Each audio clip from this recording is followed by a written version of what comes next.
Okay, hello again.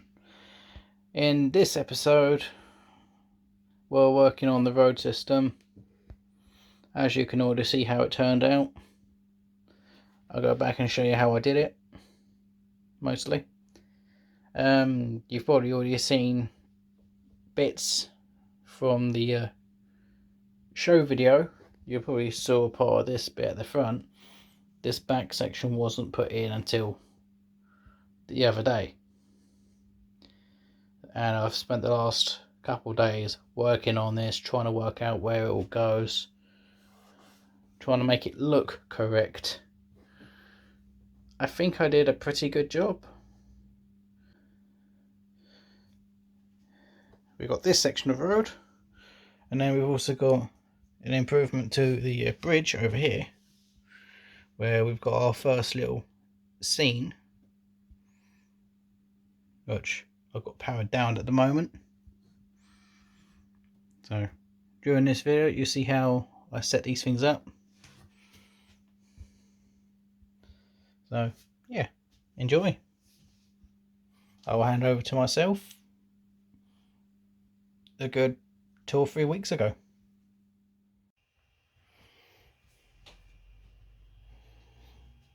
Okay, so in this section on the actual railway they have a road that goes up a hill. Now I've already done some of the work, so I've already trimmed and attached this block of wood. That's the game at the top of the hill, which is why it's higher than the platform height. And we've got the bottom of the hill here and supports for the road going off. The road and pavement level is the same as the platform level, going around this bit to the platform building, which I'm not going to do that bit until I get the building. Then I can size it up to the building and actually do it right. At the real place, here is a big roundabout, and here we have a zebra pedestrian crossing with traffic lights. So these blocks are screwed and glued down.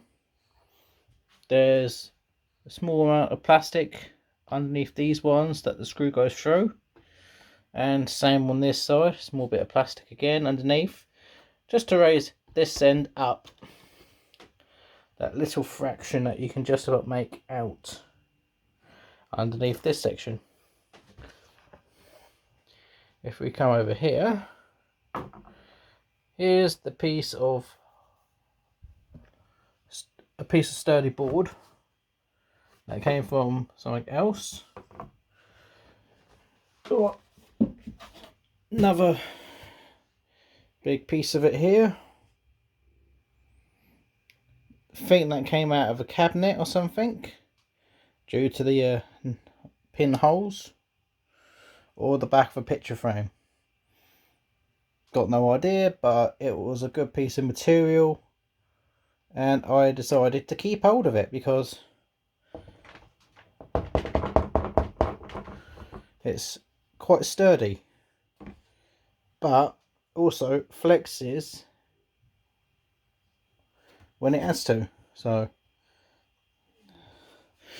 to add to that, I also got some of the Metcalf tarmac, which is the same stuff that is on the platform, and also my bridge, which is why I got it.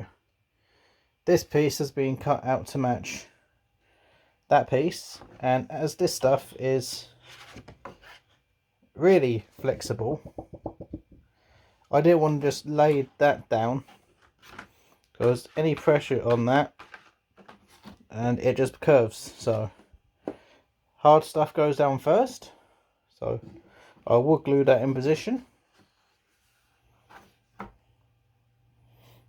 Okay, so from that you can see how it slots in perfectly. You can see the gradual slope comes past the end of that bit of platform and it goes down there. If I bring the camera around here, you can see it sits below the platform level, which is good because I've still got the pavement to put in.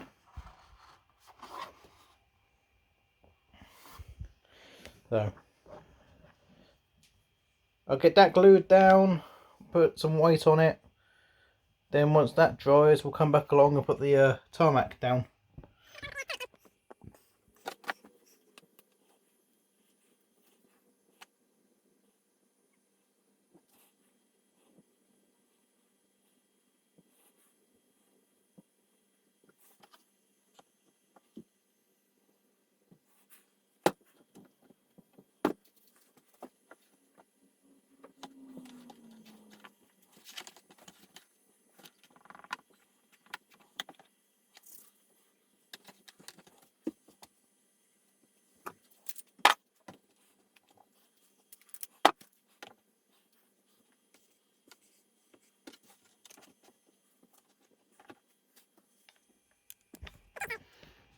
Okay, so that's glued down. I overdid the glue down that stretch, so I've just got to rub that away, otherwise it'll build up and get in the way of the next sheet I have to put down. Goes nicely to this end. I'm using my drill and power driver to weigh it down right at the edge there, so that this bit fully glues down to that bit and provides a good point for the curve to start happening. So that should, I'll give that a few hours and then I'll be back to put the other piece on. Okay, so now that that has all glued and dried, I have now removed the drills, so it's time to get the next sheet installed on top, which will be the road surface. So I'm going to need a good amount of wood glue for this one. I thought I'd quickly check how much it covers.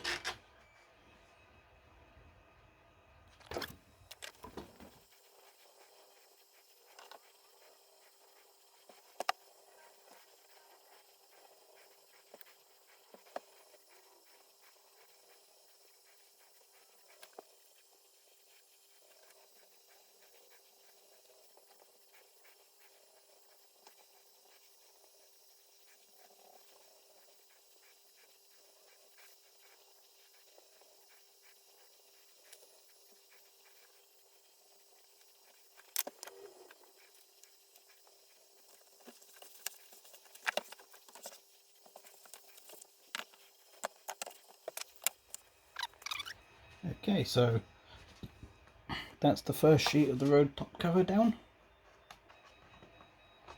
and that went down better than I expected. So okay, so now that the road has dried, and yes, I did get a bit further along than I was expecting to do. I also had an accident on this bit, just like along here.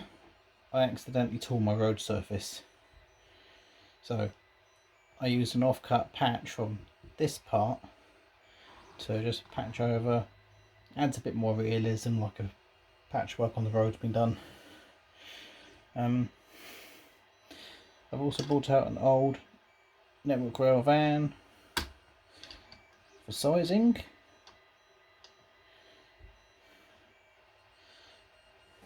Just so I can work out the sizes of my road.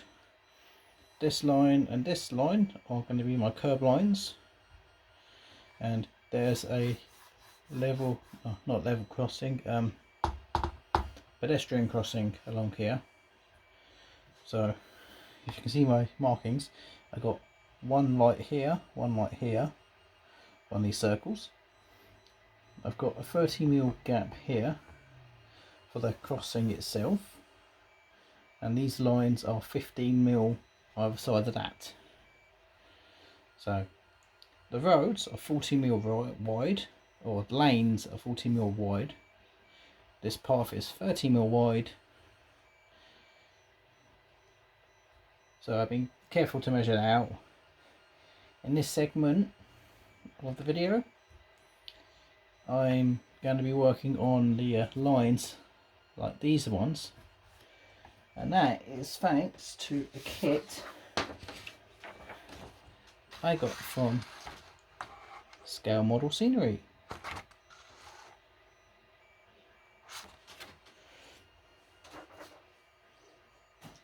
Which give me all these nice sheets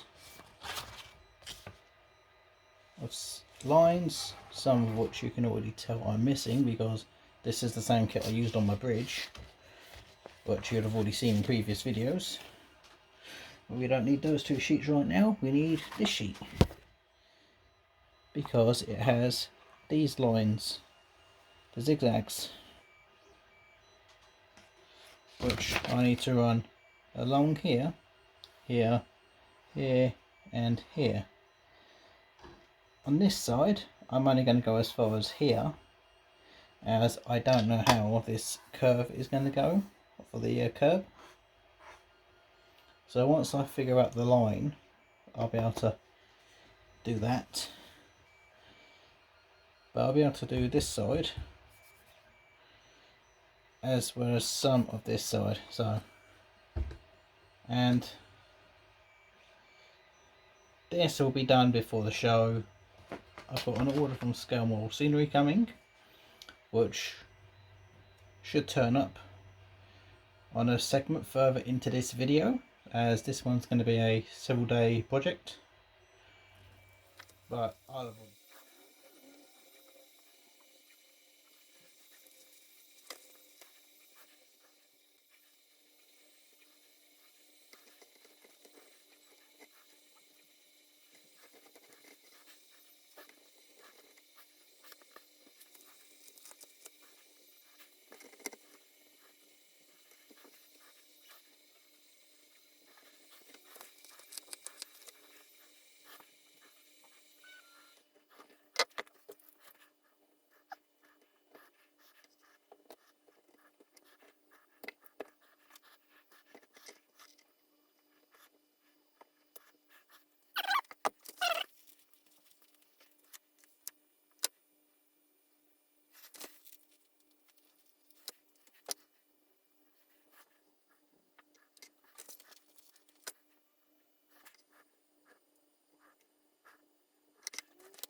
Hey Chris, can you turn the welder on and off?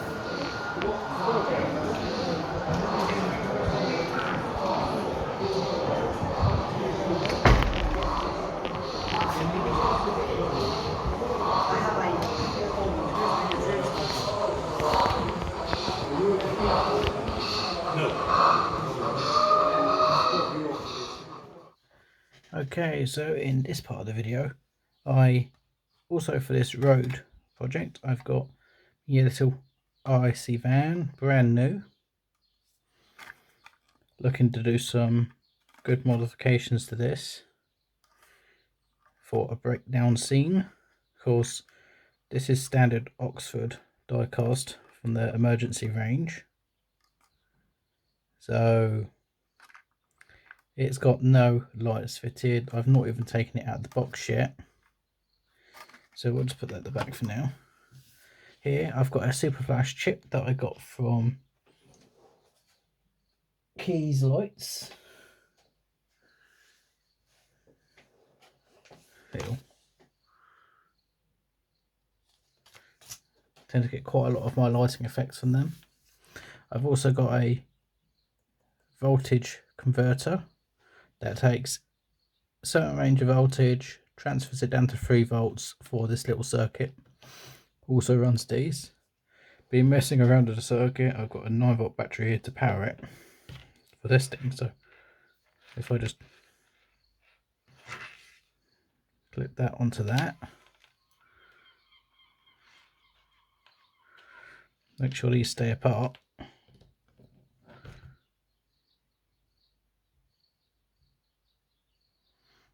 Got a nice back and forth flashing for the light bar at the back of that van.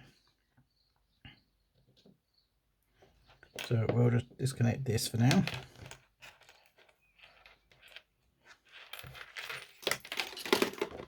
Get rid of the battery and move this over here. Oh, there for safety. Now we need to look at this van, see how I'm going to make these adaptations to it. Which means we now get to have a better look at this little van.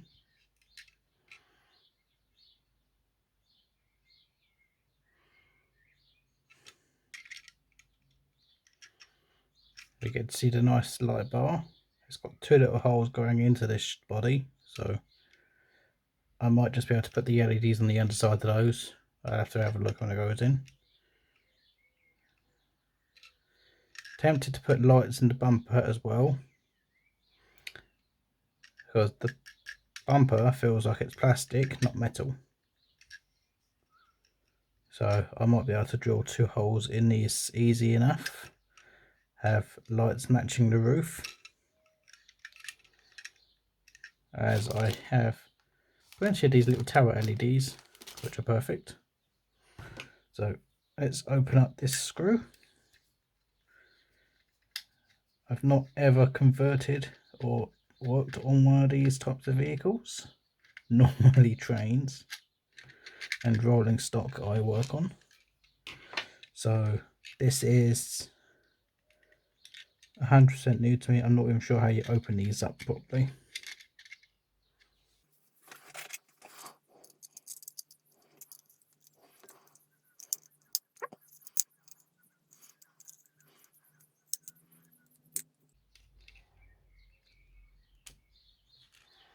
Oh, there's our chassis.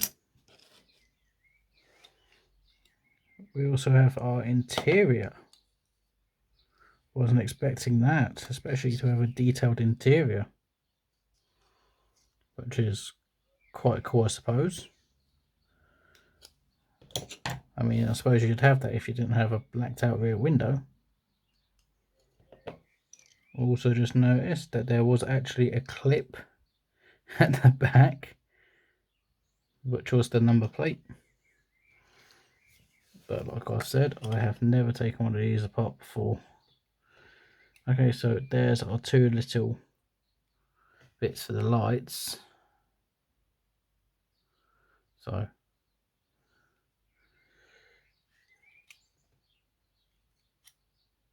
I might end up doing this work or investigation work off camera. Oh, looks like that's how the glazing slips out. Probably don't want to do that, so let's just keep that in place.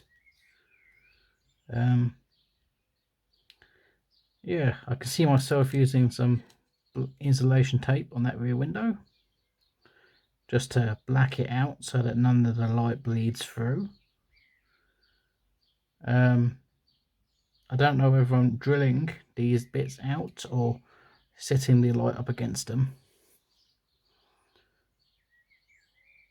So once I figure that out, I'll zoom the video and then show my progress.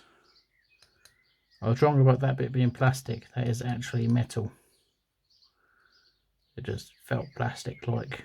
So may not put lights in the front of this because that might be hard to draw through. And I don't want to ruin the look of a perfectly good vehicle,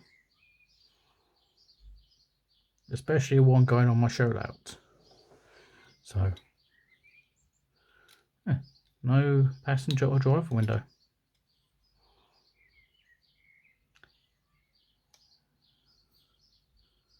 So,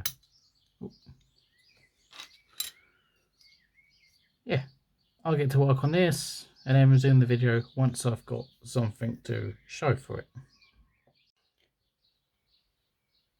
Okay, so now that I know what I'm doing with this, I will continue the video.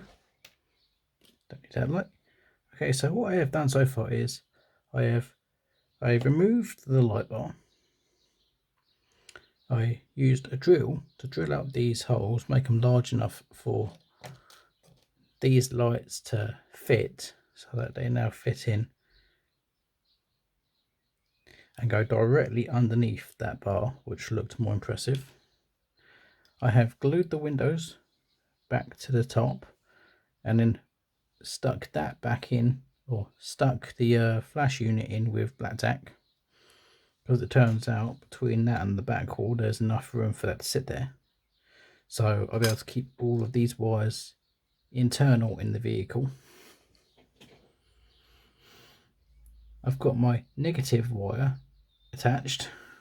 That goes through that hole in the bed and then out through the chassis. And that will link onto this, which will be in the bridge, because the bridge is where this car is going to go. So I have my positive wire, which will end up coming off of that pole there, as will this leg, because that's the two positives of the lights hooked together.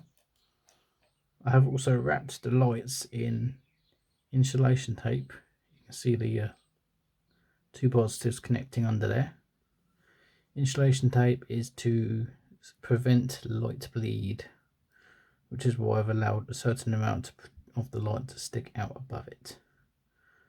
So that will sit in the top of the vehicle, which is the next step. Get this put in there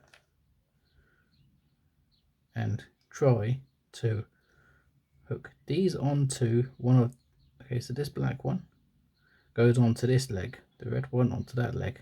They are the flash sequences for those two lights, and then that one goes on to that point there. That's going to directly solder on because of how close it is. So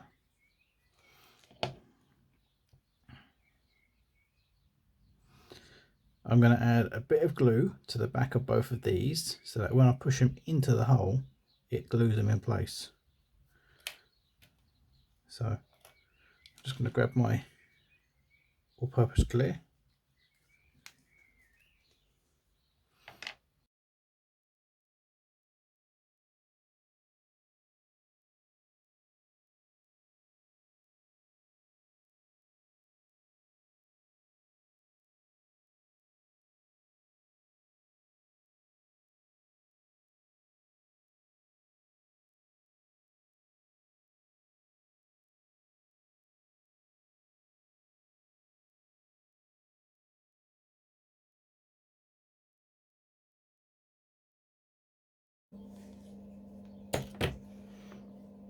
Okay, so that's that in. I will let that glue set whilst trying to get that positive connection in, because that positive connection will help to secure these lights in place if I can guide it down.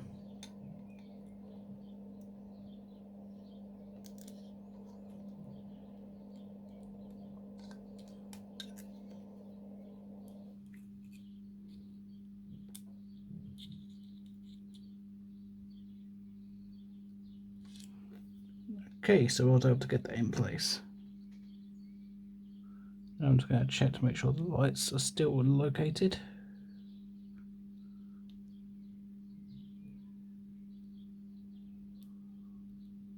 Which they pretty much are.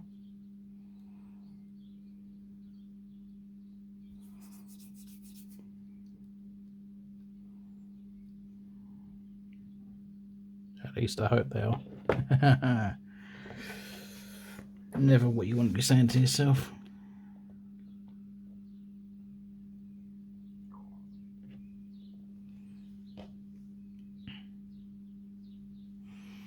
Okay, so now that that's in place, I can now get my positive power for the outward power.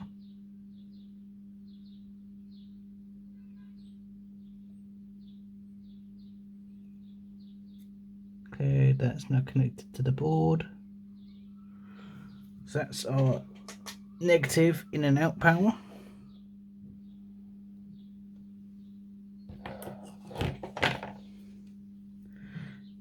Now to make it neat, I'm going to trim these cables shorter.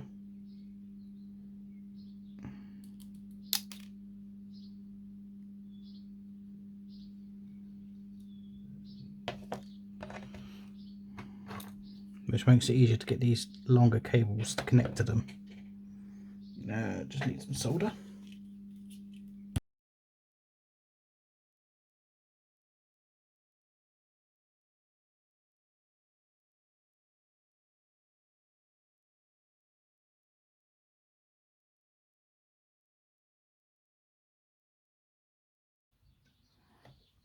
Okay, so that's all power's connected. So I should be able to just feed those two cables through this hole.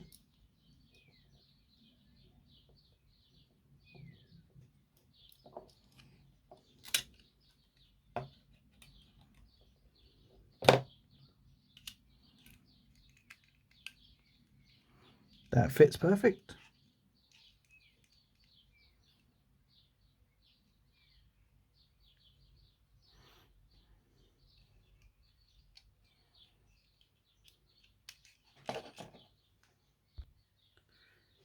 Okay, now I'm going to take these extra two crocodile clip leads. I'm going to clip this brown one onto the negative input or output, and blue one to the red in. Right, now I need to bring these over to the circuit board. Blue to positive output, brown to negative output.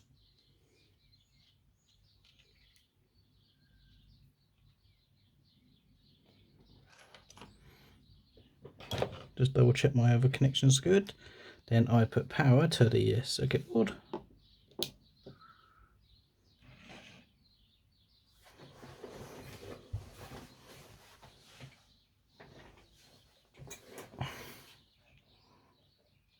And we get good lighting.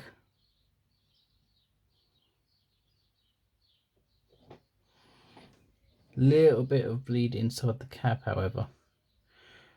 Oh, there's probably no way around that because that's coming for the side of the window.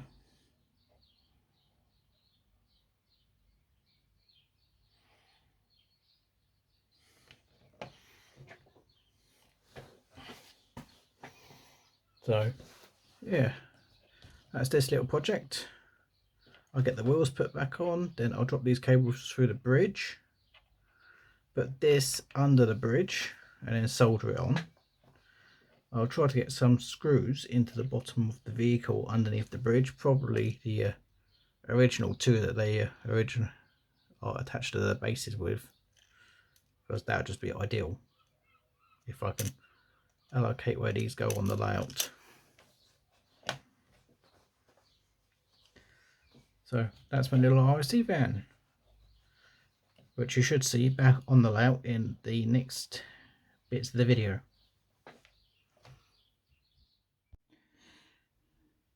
Okay, so continuing with this section, after I took a little break from this bit to do another section. This bit, I'm going to be laying this base curbstone down. You can already see I've laid these ones in other areas. I haven't actually shown this bit yet, but I had this all done before the Birchington show. So, continuing this bit after the Birchington show, and I've just done the RIC van that's on the bridge. So we need to prep this piece to make the curve. So I'm going to use my knife. Remove that briefly. We'd normally do this on the road surface, so let's bring it over here to where the pavement will be. Okay, so I need to continue this curve slightly more, which means I need to take note of which side of this is the top. Let's get you a closer view. Then I roll it so I can see the outside, and I mark with the knife every time there's a gap in the curbstones, or where the mark or the curbstone gap is. So I slightly cut each one on the outside of the bend.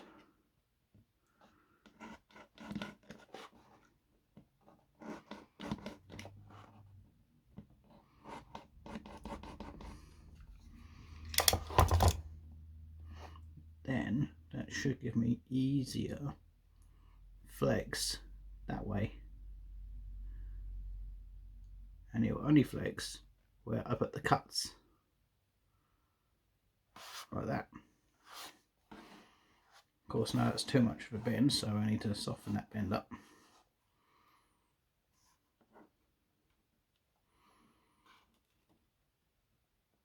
Line it up with the previous ones.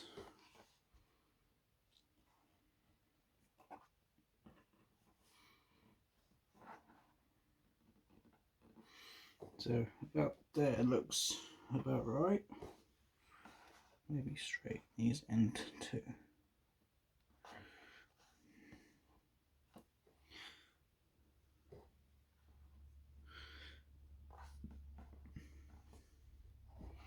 That was about right to me. Got just the right bend that I needed.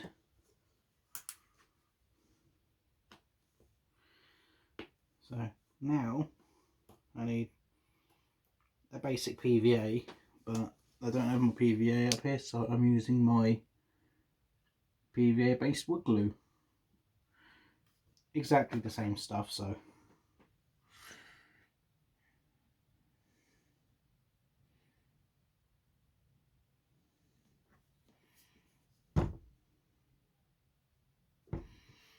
just want to get a nice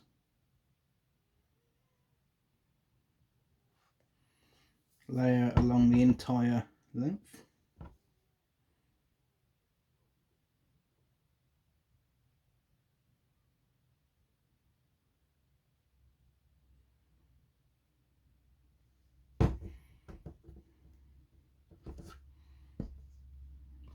Okay, so glue is applied. Because I don't want to get the glue on the road, I'm going to put it on the pavement side and then push it into place to prevent inadvertently marking the road.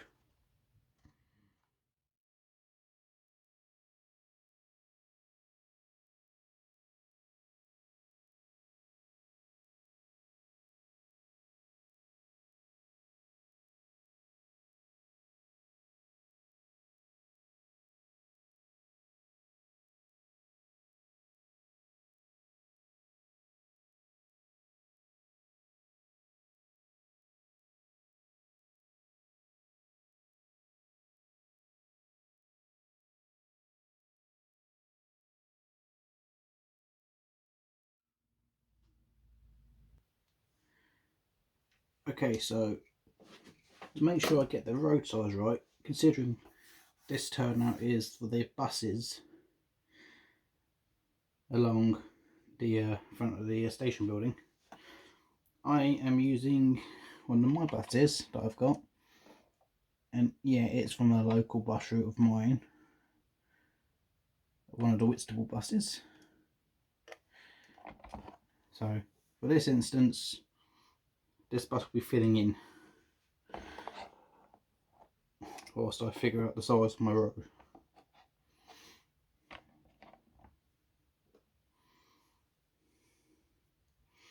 and where my opposite curb line is going to go. Okay, I think that's where I'm going to put the other side curb.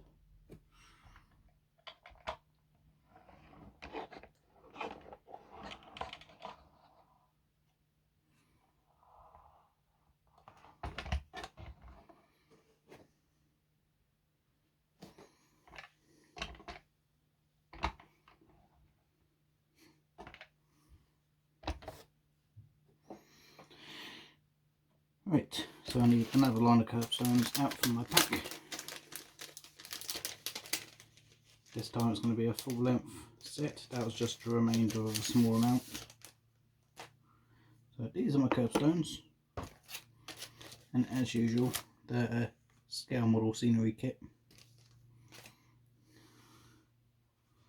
So I've just got through another line of these.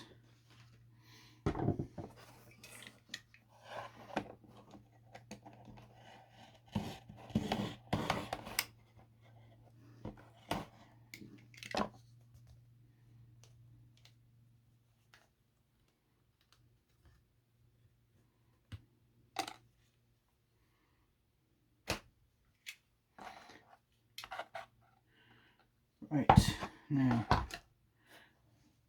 using the tools that I'm using, I am using Google Maps. So we can see over here we've got a normal one of their buses, open top, and we've got a station building, and here's the edge of our platforms. So that's the curb line that I just put in, and then we've got the no entry bit, which is here. So that marker I just put in is for where this bit of the curb is, which is still tricky for me because that's one hell of a turn or corner on the curbs, and then it doesn't just stop there, it goes back on itself. So that two buses can be, or a bus can be passed here. So to say this bit is not tricky, then to add to it, I'll still build this whole section, which is rather simple at the end of it. So once I figure out where that bit is, I just go across, and then I can put my roundabout in somewhere over here. May not be able to get the full amount of it in, just have to see how it goes. Then I don't know how much of this bit I'm going to get in either, so. But I am kind of happy that I don't have any of these buildings that I have to try and simulate. So it means I can keep this area completely open, which means I don't have to put some really tall buildings in that obstruct views. Well, at least on this part of the layout. Okay, so as this has to turn that way, I need to cut along this side of it. So I'll do that over here off camera.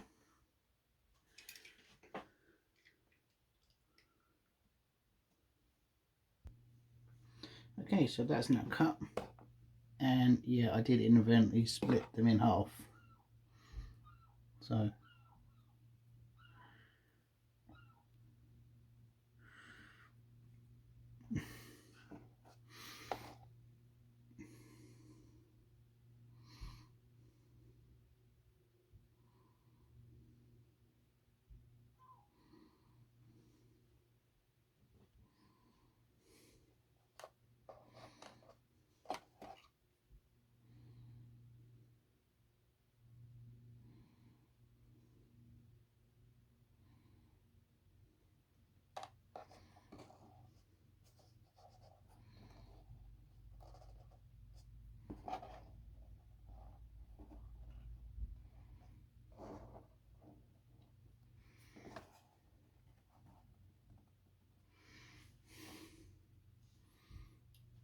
well, that's looking promising.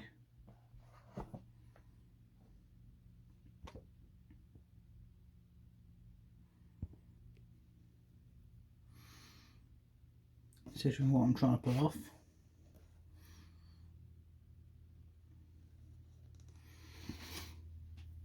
tricky part is going to be doing the double yellows around this bend, because that's going to be hard. I thought this bit was tricky, trying to keep them in line with the curb. But now they've got that to do. Whew. Oddly, not looking forward to that one. Okay, so that's roughly where I want it.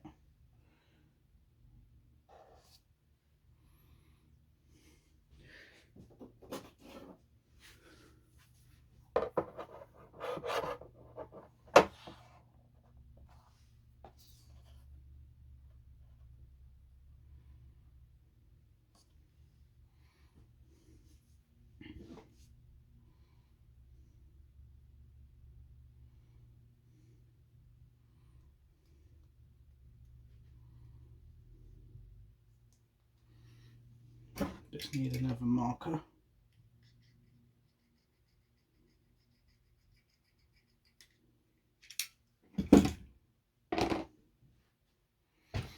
So bus, you gotta move.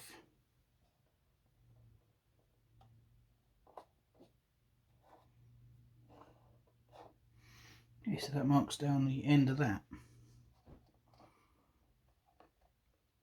And that stuff has a low stick, so it will come away without tearing holes like this big hole here I've got.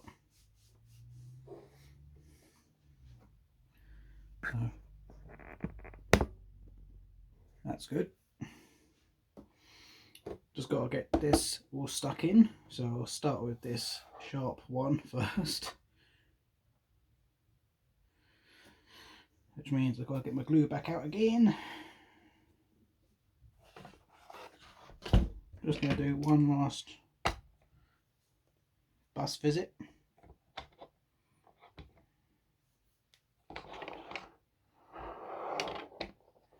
That'll probably really be parked around there, however far out the building goes. Till I get one, I don't know, so that's why I'm stopping the roads here and not going any closer till I get a station building. I'm just going to get this area done.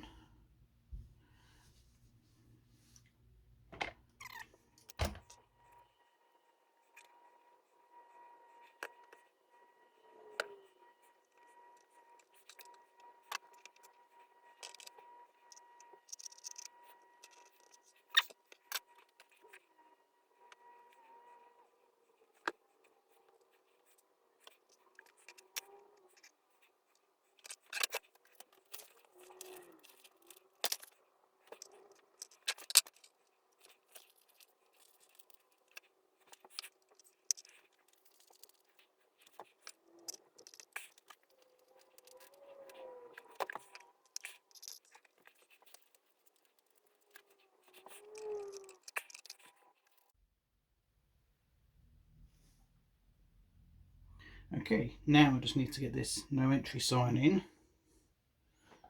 which means I've got to figure out how to space this perfectly.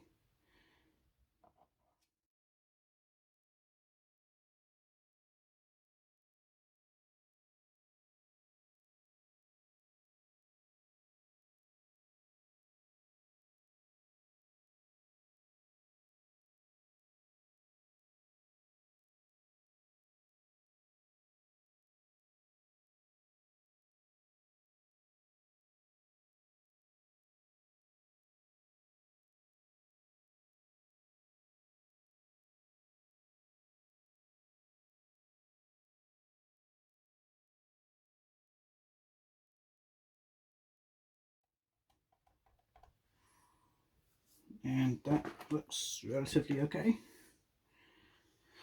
Still got to, okay, that looks reasonable. Still got to do the double yellows coming around here. And then I've got the giveaway markings going off there, so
Okay, so I think that about does it for this area.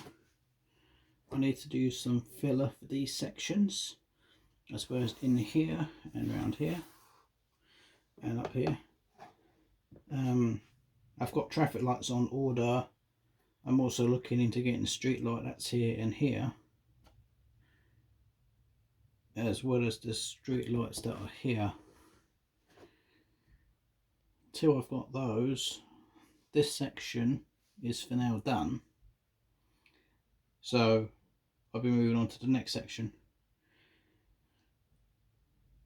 And yeah, that's that. So next step of the layout is going to be a big overhaul of certain areas, which I'll talk about next.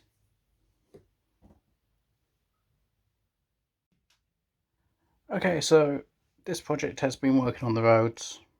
I'm quite happy with how they turned out. I mean, got my vehicles, and again, this is just a bus from a local route. So, one of also the only couple of buses I have, if not the only one. So yeah, this project has been working mostly on panel 1 and 3. As we can see over here, we've got the breakdown recovery van, which is currently being powered off a battery. As in the next project, I'll also connect it to my 12-volt feed. But as the bridge already slides out, I'll give you a look. We've got our step down to get it onto 3 volts for the flash chip inside, but that goes onto copper strips or copper tape. In the bridge, we've got 2 drawing pins, which you can see the crocodile clips currently on. That'll go for the baseboard whilst I'm doing the major reworks in the next episode, in the next video. Next video, this is a big one. We got 7 points that are being changed for Electrofrog. I am moving this point over here, so moving it quite a bit closer to this point so that we can fit a larger engine here, like a tender engine, because at the show we was putting a tender engine here and the tender was over the point, so we had to keep the point switched. But these 2 points, these 2 points, and those 2 points up there, including this one here leaving the platform, because this bit is arched right now and is causing issues with certain engines. All of those points except these 2, because these 2 are ballasted and are having minimal issues. All of those points will be changed for Electrofrog, which in itself is a big project. Also having a few new ideas about this length of track and this bit of track, but I'll go into that in the next one.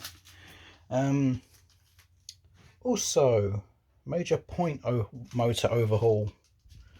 Currently using Pico solenoid point motors. Got one just over here.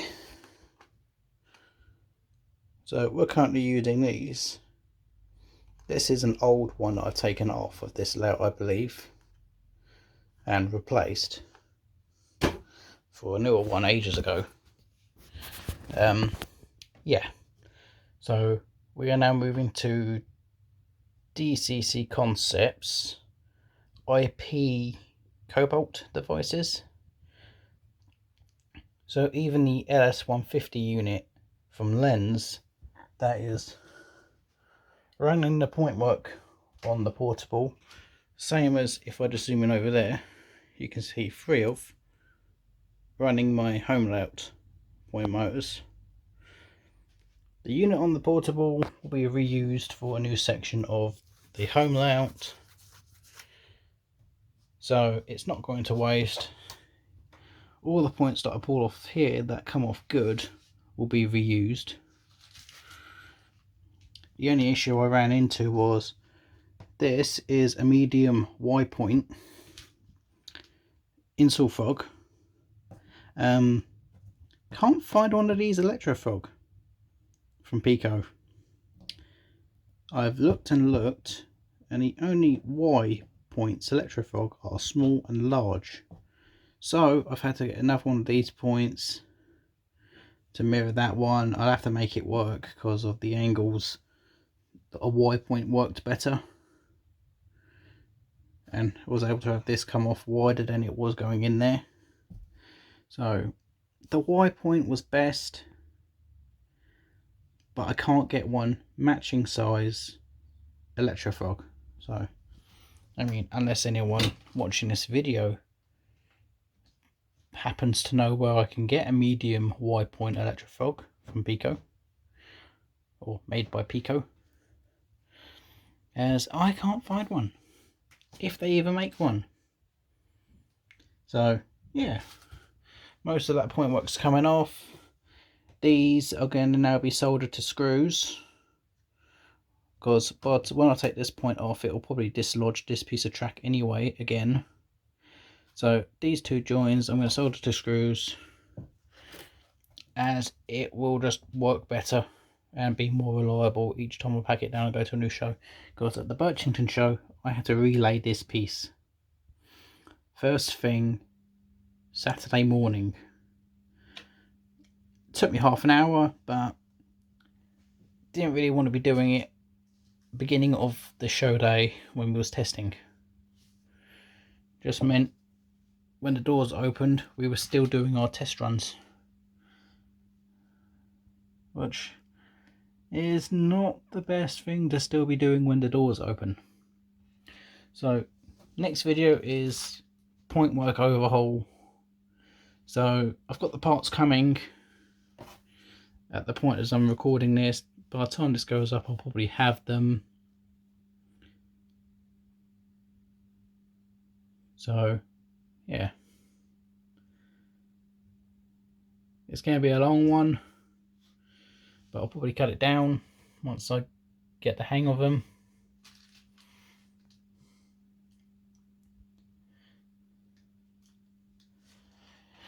So that's the big announcement that I'm going to be doing for the next video. So yeah, hope you enjoyed it. Feel free to subscribe. Feel free to follow us on Facebook if you're not already. That way you can keep up to date. So yeah, enjoy.